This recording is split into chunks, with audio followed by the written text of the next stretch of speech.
E a gente começa o programa de hoje falando de saúde. A saúde do coração da mulher. Você sabia que doenças cardiovasculares ainda são a principal causa de morte entre as mulheres do Brasil? O detalhe é que muitos sinais são diferentes dos que aparecem para o homem. E para falar desse assunto, nós vamos conversar com o médico, o Dr. Sidney Borges, que é cardiologista clínico e intervencionista. E ele está aqui com a gente via Meet, né? Então nós estamos com ele aqui numa videochamada. Dr. Sidney, bem-vindo ao RF com você. E eu já começo perguntando, doutor, por que a saúde do coração da mulher merece tanto cuidado? Bem-vindo. Olá, bom dia a todos. É um prazer estar aqui com vocês. Agradeço muito pelo convite. E é verdade, o coração da mulher tem que ser olhado de uma maneira diferente, sim. As mulheres, elas têm sintomas, por exemplo, sintomas diferentes dos homens, quando a gente tem doenças ateroscleróticas, infarto agudo do miocárdio, por exemplo. Então, são queixas diferentes. As mulheres têm as questões hormonais que alteram o metabolismo de glicose, de colesterol, altera a hipertensão arterial. A mulher, então, depois da menopausa, os riscos se modificam. Então, é uma situação um pouco diferente da situação masculina e merece, sim, uma atenção especial, viu? E quais são os sintomas, doutor? Tem diferença dos sintomas para a mulher e para o homem? Olha, as mulheres, quando elas têm um infarto agudo do miocárdio, os sintomas, em geral, são semelhantes aos dos homens e os das mulheres. Que é aquela dor torácica, retroesternal, ou seja, atrás do externo ou do lado esquerdo do peito, em queimação ou em aperto, que geralmente irradia para a mandíbula ou para o membro superior esquerdo, que vem de uma forma abrupta, de forte intensidade e geralmente associado com falta de ar, suor frio, mal-estar. Esses são os sintomas característicos do infarto. Eles são mais comuns, tanto nas mulheres quanto nos homens. Só que as mulheres, assim como os diabéticos e os idosos, podem apresentar o que a gente chama de sintomas atípicos, que também são sintomas de infarto agudo do miocárdio, mas que vêm de uma maneira diferente dos sintomas habituais, que é uma dor torácica, que às vezes vem pouco definida, geralmente epigástrica, ou seja, na boca do estômago, com uma intensidade um pouco menor, não vem com toda aquela força, Vem associado com um pouco de falta de ar, mas de uma maneira inespecífica, às vezes náuseas, que confundem um pouco, Não são aqueles sintomas clássicos de infarto. Isso tem que ser olhado de uma maneira diferente, principalmente nessas classes de pacientes que eu falei. As mulheres entram nessas classes, assim como os diabéticos e os idosos. Então, são sintomas que eles não são os mais comuns na apresentação de um infarto nas mulheres, mas quando esses sintomas aparecem nas mulheres, esses sintomas atípicos, eles também podem falar a favor de infarto e eles não são comuns nos homens. Doutor, o senhor colocou aí esse sintoma, do ânsia de vômito, um aperto no peito, que são sintomas característicos, muitas vezes, que confunde com sintoma de ansiedade, Então, muitas vezes, a pessoa pensa que pode ser uma crise de ansiedade e pode ser que seja algo mais sério, ou às vezes não é, às vezes é uma crise de ansiedade, mas em todo caso, o melhor remédio é procurar um atendimento médico e procurar uma ajuda, uma orientação, doutor? Porque o que mais a gente conhece como sintoma é o sintoma daquele que irradia, a dor que irradia, que começa nas costas, que é o sintoma mais clássico. Mas o senhor está trazendo aí pra gente um sintoma diferenciado, que então é importante que a mulher fique atenta, porque pode ser diferenciado. O senhor está dizendo também que é uma informação importante, que o diabético e o idoso também sentem diferente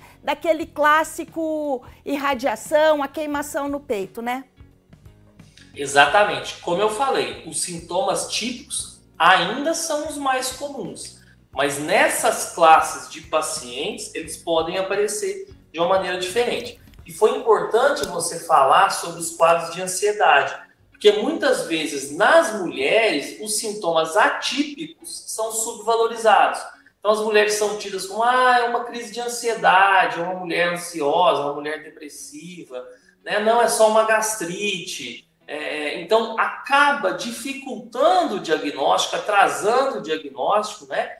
E a gente acaba tratando de uma maneira inadequada um quadro tão grave como o infarto agudo do miocárdio, subjugando como se fosse uma crise de ansiedade, porque as mulheres geralmente têm mais crise de ansiedade, é isso que vem do imaginário popular, né? E acaba dificultando o diagnóstico e dificultando o tratamento. O senhor estava falando sobre o infarto agudo no miocárdio, né? E daí, quando acontece, doutor, a gente ouve relatos de pessoas que, eu comecei a sentir o sintoma há 2, 3 dias e só depois que procura o médico quando vê que não tem mais jeito, que aquela dor não passa, aquela dor incômoda. O infarto do miocárdio, quando acontece, pode ser fatal ou ainda é possível que a pessoa consiga controlar essa situação? Veja, isso é um universo bem abrangente, né? Vamos dizer. O infarto agudo do miocárdio é quando a gente tem uma obstrução de uma coronária, né? Ou seja, de uma artéria que leva sangue para o músculo do coração. Quanto maior é essa coronária, a gente tem diversas, né? Quanto maior é essa coronária, maior é o estrago, né? Então, vamos dizer que você tem uma coronária, a principal do coração, que é a descendente anterior. Se ela se oclui na sua porção mais proximal, você tem uma quantidade de músculo cardíaco que você perde muito grande. O risco de óbito é muito grande, né? Agora, se você fecha uma coronária pequena, vamos dizer que é um ramo diagonal fino dessa artéria descendente anterior, é responsável por uma parte pequena de músculo do coração. Os estragos não são tão grandes quanto seriam se tivesse fechado a artéria de maior importância. Então, é um universo muito grande, né? E existe, sim, a possibilidade do paciente fechar uma coronária grande, como essa descendente anterior, e não evoluir a óbito naquele princípio, né? Mas, por outra forma, por outro lado, ele perde uma quantidade grande de músculo do coração e ele vai ter que conviver com um quadro de insuficiência cardíaca muito importante. Então, por que eu estou dizendo isso? Porque o que você falou acontece. Às vezes o paciente sente uma dor no peito muito forte, não procura atendimento médico. Quando o peito dele para de doer, significa que todo aquele músculo cardíaco que estava irrigado por aquela coronária já morreu, né? Já teve necrose, ele para de sentir dor, mas aí ele vai evoluir futuramente com um quadro de insuficiência cardíaca, né? O coração que precisava daquele músculo como maior parte maior responsável pela contração ventricular, pelo batimento do coração, de repente você perde aquele pedaço de músculo, que pode corresponder até 40%, 50% da função do coração, e o coração dele, que geralmente tem uma função ventricular normal de 55% a 60%, de repente vai para 30%. E aí ele vai ter uma função ventricular muito deprimida, e todos os sintomas associados de insuficiência cardíaca. Por isso que a gente fala, tempo é músculo. Quanto mais cedo você procura o atendimento médico num quadro de infarto agudo do miocárdio, maior a quantidade de músculo que você salva. Você entende? Vamos dizer o seguinte, é como se você colocasse fogo numa casa. Quanto antes você apaga aquele fogo, maior a quantidade de coisas que você salva. Mas aquilo que queimou, aquilo que perdeu, não tem recuperação. É a mesma coisa com o músculo cardíaco. Doutor, na semana passada, houve uma atualização nos critérios do diagnóstico da hipertensão, né? Antes, 12/8 era considerado ok, mas agora isso mudou a partir da semana passada com uma nova atualização. Esses novos critérios impactam, eu sei que impacta na vida geral das pessoas, mas como falamos de mulher aqui, impacta mais na vida da mulher, já que a mulher é a que mais é acometida pelas doenças do coração? Perfeito. Então, primeiro a gente tem que falar o que é que mudou, né? Na realidade, a gente vem percebendo, né, que os valores da pressão arterial, quanto mais bem controlados, quanto mais baixos, melhor é a sobrevivência do paciente, melhor a sobrevida desse paciente. Então, a pressão arterial aumentada, ela causa lesões vasculares, né, que aumentam o risco de infarto agudo do miocárdio. Então, o valor da pressão arterial, hoje em dia, né, a gente até começou a tendência com a Sociedade Europeia de Cardiologia, que já tinha proposto essa modificação já no começo do ano, e agora a Sociedade Brasileira de Cardiologia, seguindo essa tendência, também veio alterar esses critérios, né?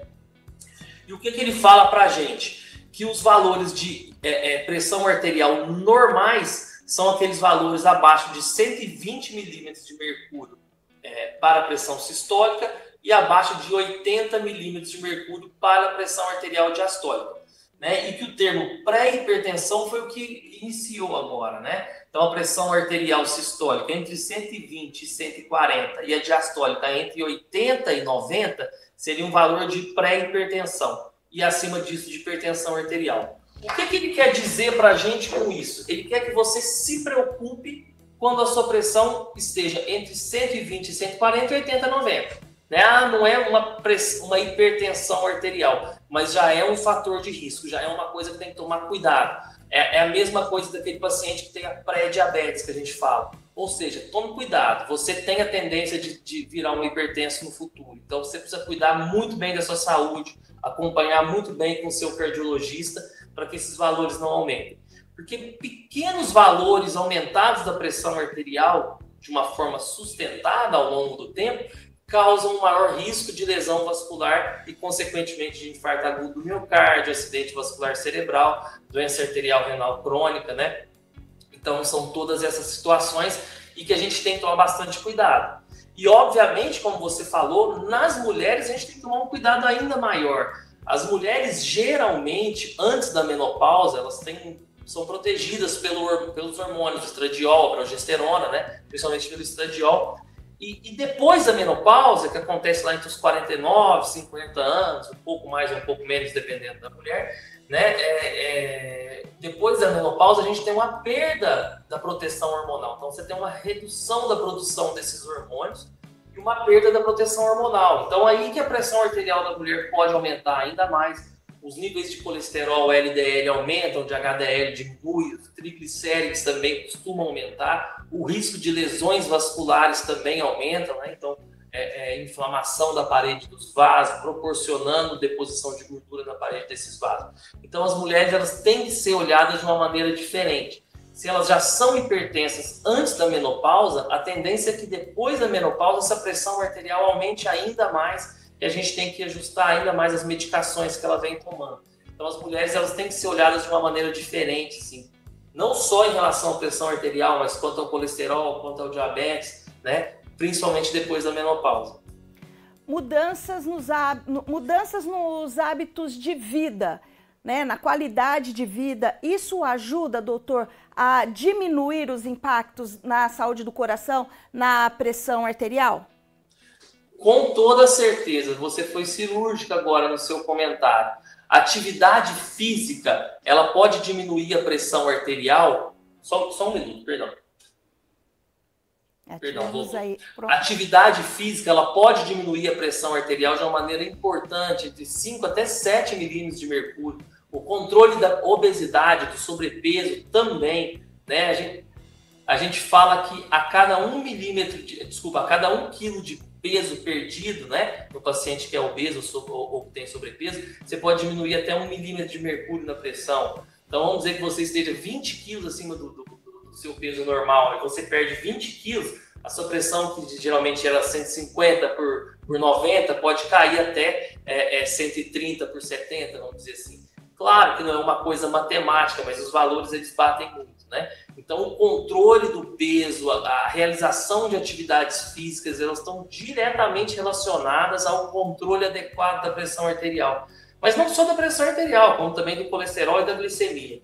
Então, a atividade física regular, a alimentação adequada, o controle do peso, eles estão relacionados a uma vida melhor, ao controle melhor dos fatores de risco, a redução independente dos fatores de risco, né? A redução independente da pressão, do colesterol, do diabetes, do risco de infarto agudo do miocárdio, melhora na memória, melhora na disposição, né? Então, tudo isso ajuda, né? Não é só um controle de fator de risco. Mas veja, como eu falei, uma redução de risco de infarto agudo do miocárdio independente desses fatores de risco uma melhor qualidade de vida, né?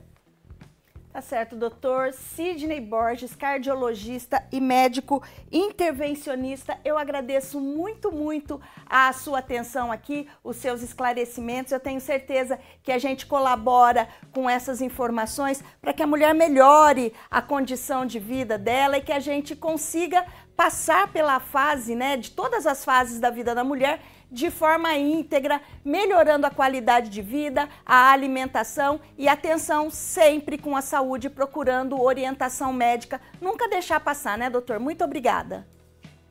Perfeito, é exatamente isso, você tem toda a razão. Eu agradeço muito pelo convite, fiquei muito feliz pelo convite. E eu tenho um Instagram, @drsidneyborges, em que eu compartilho informações sobre uma qualidade de vida mais adequada, sobre comorbidades. Eu acho bem interessante. Então, se vocês quiserem seguir, @drsidneyborges, com D mudo e Y no final. Muito obrigado pelo convite, foi um grande prazer. E sempre que precisarem, eu fico à disposição. Já está convidado para voltar uma próxima vez, doutor. Muito obrigada. Boa semana. Para você também, um grande abraço. Tchau, tchau.